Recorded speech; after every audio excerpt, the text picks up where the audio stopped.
So the network has never been more critical, but it's also never been more complex. There are more devices and users and things connecting to the network, and they're relying on the network more than ever before. So all this has created the need for a new network. It needs one that has the capacity to handle higher workflows, and it requires using advanced automation to manage the scale and complexity of these technologies. The occasion was NetEvent's 2018 Global Press and Analyst Summit, and Brandon Butler was introducing a discussion on new business and technology models, and his panel members agreed that it was a critical and timely topic. And while I think the industry has done a great job from a capacity, in terms of 10 gig to 25 gig to 50 gig, the way networks are operated today, hasn't really changed over the last 20 to 30 years. Finally, the technology is ripe. Finally, we have the APIs. Finally, we can deliver on this today. We also have research that indicates there's going to be 1 million new devices connecting to a network every hour in 2020. We needed to go back and reinvent networking from the ground up, across multiple domains. When people think about something that they're doing on the phone or with their car, there's actually 1,000x amplification inside of a data center. So you do some small query, you look something up, and what's happening in that data center, there's an auction going on for your eyeballs, a real-time auction. People are bidding to show you something that you might want to buy. And that means that there's 1,000 times more data and 1,000 times more communication. And the industry is responding to that, and we've seen faster processors, we've seen faster storage. And faster storage and faster processors need faster networks. And so really, the transformation that's occurring, the industry was moribund. It really hadn't changed in 20 or 30 years. I'd say over the last 6 years, the networking space from a technology standpoint is evolving very, very quickly, very disruptively, giving companies more choice and opportunity, more agility than it has ever before in the last 50 years of the networking industry. Brandon asked the panel to what extent the shift from hardware-based to software-based models was affecting the network industry. Where are we now in the SDN movement, he asked. I think there's been a lot of software innovation on top of the ASICs and the systems that have been out there. But I think with the move to intent-based networking, the opportunity to offer that controller layer that provides policy, provides automation, provides analytics, and has continuous innovation that flows in at a much more rapid pace, creates an opportunity to monetize and deliver software in a very different way. People are concerned around changing their network because if it works, don't fix it. But in fact, if they don't do something and move to this new world, there's going to be a problem as far as speed and flexibility and agility. The second thing is companies that are embracing it because they see the tremendous savings. We have examples such as Verizon that have seen a 30% reduction in their CapEx, a 45% reduction in their OpEx, just by using consistent tools, building a software stack from scratch using open source, bringing that up to a very scalable NFVI situation across 5 different data centers.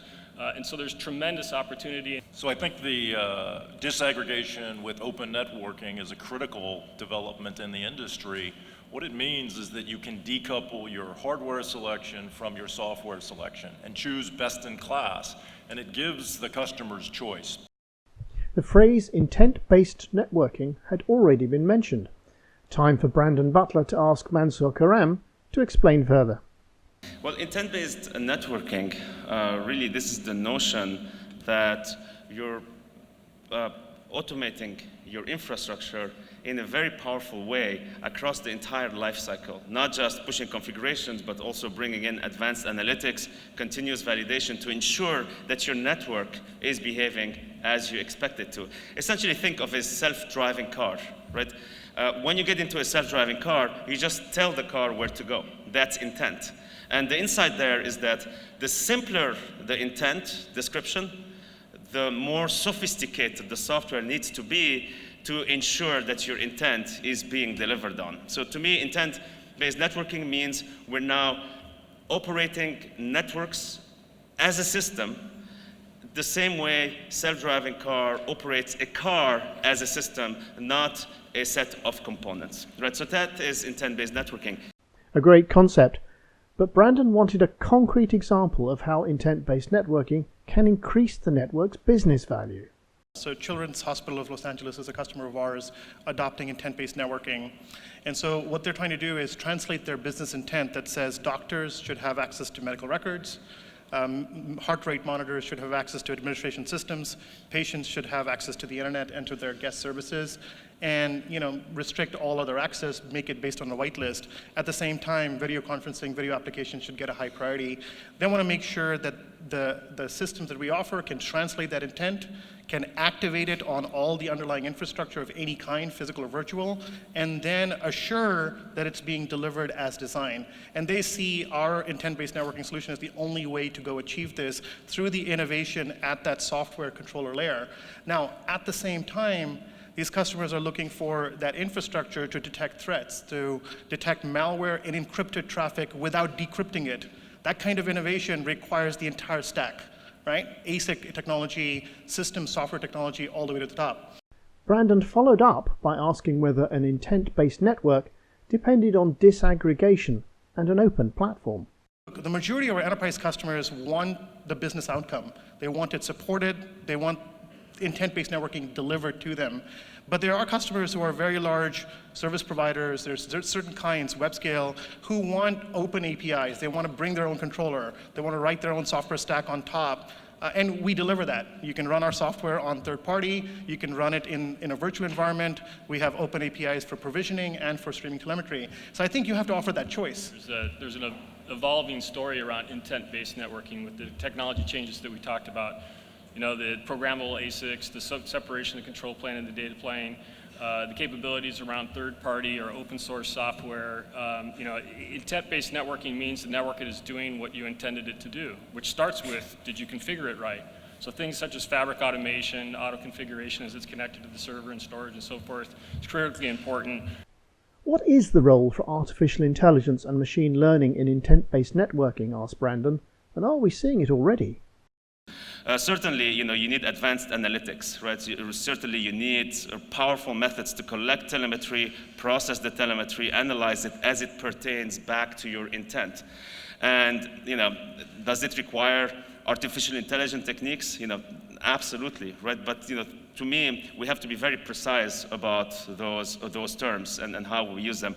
A lot of times in automation, there are some basic things that, making sure that your network is behaving as you expect it, from a connectivity perspective, these are basic things that you need to do that may not require very sophisticated techniques, but then ensuring that you have the right security posture, that you have the performance you want, that your traffic distribution is what you wanted, that your workloads are being placed where you want them to, then you need to get a lot more sophisticated. With intent-based networking and with a lot of the data moving into a common place and contextually stitched together, there's a bigger opportunity to use advanced data analytics to provide better outcomes.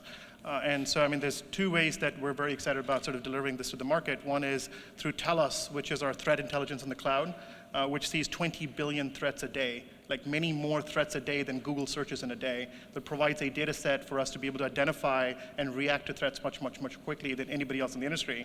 And the other way is much more predictive. A lot of our customers are saying that if you know what the wireless association times are and the experiences across networks, enterprise networks globally, and what new drivers and devices could be causing issues and what kinds of problems are emerging, how can you apply richer, more advanced analytics capabilities to be more predictive and help me identify where a failure could occur?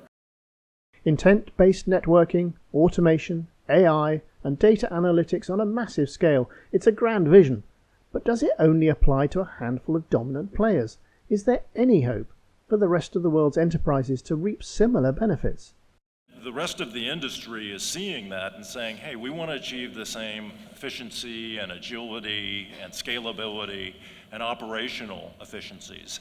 And the challenge is they don't have the 1,000 PhD computer scientists in the back room that a Google or someone like that has.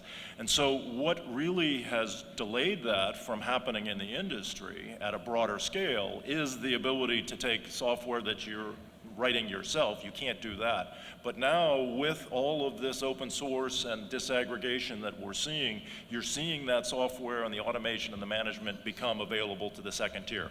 So the real challenge for businesses now, we're seeing lots of second tier businesses. These are still the Fortune 2000 businesses. These are very large enterprises. We were just looking at some Dell Oro data that showed how the private cloud is actually growing very, very nicely.